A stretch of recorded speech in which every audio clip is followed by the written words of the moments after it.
대선 때 윤석열 대통령의 명예를 훼손하는 허위 인터뷰를 보도했다는 혐의로 기소된 뉴스타파 기자들과 신앙림, 김만배 씨의 두 번째 공판에서 재판부가 검찰을 향해 어떤 게 허위 사실인지 특정되지 않았다고 재차 지적했습니다.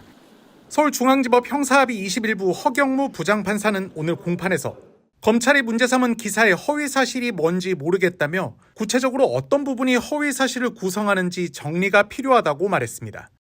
허 부장판사는 검찰이 기사의 개별 문구가 결합해 전체적으로 윤 대통령에 대한 허위 사실을 드러내고 있다는 취지로 답변했다면서 그런데도 공소장에 동기를 굉장히 자세히 적어놓고 핵심인 허위 사실은 명확히 특정하지 않은 건 문제가 있다고 짚었습니다. 그러면서 살인이나 방화 같은 중대 범죄나 일반인이 저지를 수 없는 범죄도 아닌 명예훼손 사건에서 동기가 중요하냐며 대장동 사건부터 시작해 경위나 전제 사실 부분에 구체적 범죄 사실이 파묻혀 있다는 느낌이라고 지적했습니다. 이에 대해 검찰은 구체적인 사실이란 건 기본적으로 평가적일 수밖에 없다면서 김만배 씨의 음성 파일과 조서 인용, 뉴스타파의 해석 등 여러 기법을 종합해 조우영 수사무마라는 허위 사실이 적시됐다고 반박했습니다. 이에 대해 김만배 씨 측 변호사가 검찰이 주장하는 정확한 허위 사실이 뭔지 알아야 방어를 하는데 지금도 잘 모르겠다고 했고 재판부는 기사 어느 부분이 허위인지 특정해달라며 재차 검찰에 요청했습니다. 이에 대해 검찰은 메이저 언론을 통해 허위 조작 정보를 배포하면서 범행이 벌어졌기에 동기나 목적 부분의 비중을 할애할 수밖에 없었다며 향후 범행 입증 과정에서 말씀드리겠다고 답했습니다. 앞서 재판부는 공판 준비기일 과정부터 검찰의 공소장 변경 요청을 했고 검찰은 재판부의 지적을 받아들여 명예훼손 혐의와 관련이 없는 이재명 공산당 프레임을 삭제했습니다. 그러나 재판부는 지난달 24일 첫 재판에서 판사가 판결문에 써야 할 내용까지 여전히 공소장에 담겨 있다고 지적했고 이달 2일에도 추가로 공소장 변경을 검토해달라고 검찰에 요청했습니다. 사실은 중앙지법에 있는 사건이니까 우리 김종중 원장님한테 질문을 드려야 하는데 싫어하실까 봐 다른 부분에 원장님한테 일반론으로 좀 질문을 드리고 싶어서 나와주시라고 했습니다. 아까 이제 오전에 우리 장동혁 의원님이 공소장 일본주의 위반 사례 문제를 심각하게 말씀을 많이 했고 우리 김승원 의원님, 박은정 의원님도 거기에 대해서 문제점을 공감을 하셨는데 이게 이제 워낙 중요한 문제다 보니까 저도 한번 좀 말씀을 드리려고 합니다. 중앙지법에 그 윤석열 대통령의 명예를 훼손했다는 기자들이 3명이 기소된 사건이 있습니다.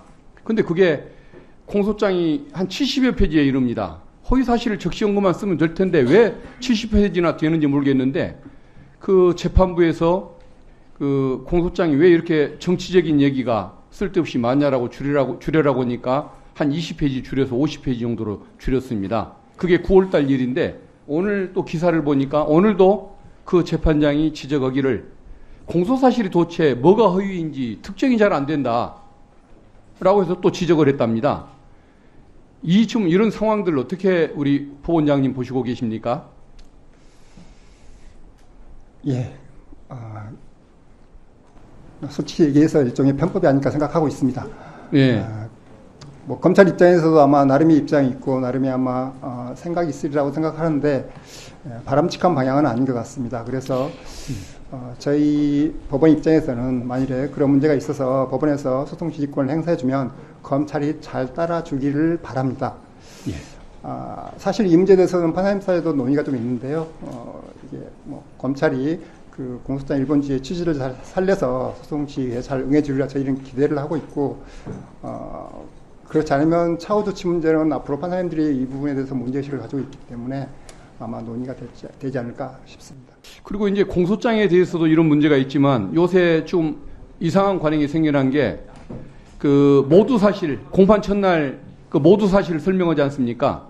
그러면 법에 보면은 공소 사실의 요지를 낭독하라고 그렇게 법에는 분명히 되어 있는데 검찰이 특히 정치인 사건들, 뭐 예를 들어서 그런 사건들에 대해서 PPT를 그냥 100쪽짜리를 만들어 와가지고 아예 증거 설명까지 이런 식으로 하면서 사실상 그 어떤 공소장 일본주의 정신을 어기는 이런 문화를 보이고 있는데 이건 역시도 조금 위법의 문제가 있다고 생각하지 않으십니까? 실제로 그런 사례가 있다면 그런 여지가 있으리라고 생각됩니다. 증거 조사를 하기도 전에 공판 첫날 뭐 증거 설명을 다 해버리는 PPT를 시연을 한다고 한다면 공소장 일본주의를 규정해 놓은 취지, 공소장에 쓰지 말라고 한 것을 오히려 더 적극적으로 실현하는 문제가 있기 때문에 이것도 위법하다는 생각이 드는데 어떻게 좀 생각이 어떠시겠습니까? 예, 만일에 의원님께서 질문하신 내용대로 그런 부분이 사실이라면 그럴 여지가 있으리라고 생각합니다. 예, 앞으로 재판 과정에서 판사님들이 그 부분에 대한 문제의식을 가지고 적절하게 대응하리라고 생각합니다. 예, 알겠습니다. 허경무 재판장은 지난 2일 봉지욱, 허재현 기자, 송평수 전 민주당 선대위 대변인 등이 기소돼 재판 중인 윤 대통령 명예훼손 2차 사건에서 검찰과 피고인 쪽에 성명 준비 명령을 내렸습니다. 성명 준비 명령은 검찰과 피고인 양쪽에 미흡한 부분을 보완하라는 재판부의 명령입니다. 그 이유는 공소장 일본주의, 즉 검찰이 법원에 내는 공소장에는 사건에 관한 예단이 생기게 할 수 있는 내용을 담아선 안 된다는 원칙이 있는데 이 부분에서 걸리는 대목이 있다는 겁니다. 허 재판장은 공소사실 1에서 5항 기재가 사건에 관하여 법원에 불필요한 예단을 생기게 하는 것이 아닌지에 대해 설명하기 바란다고 요구했습니다.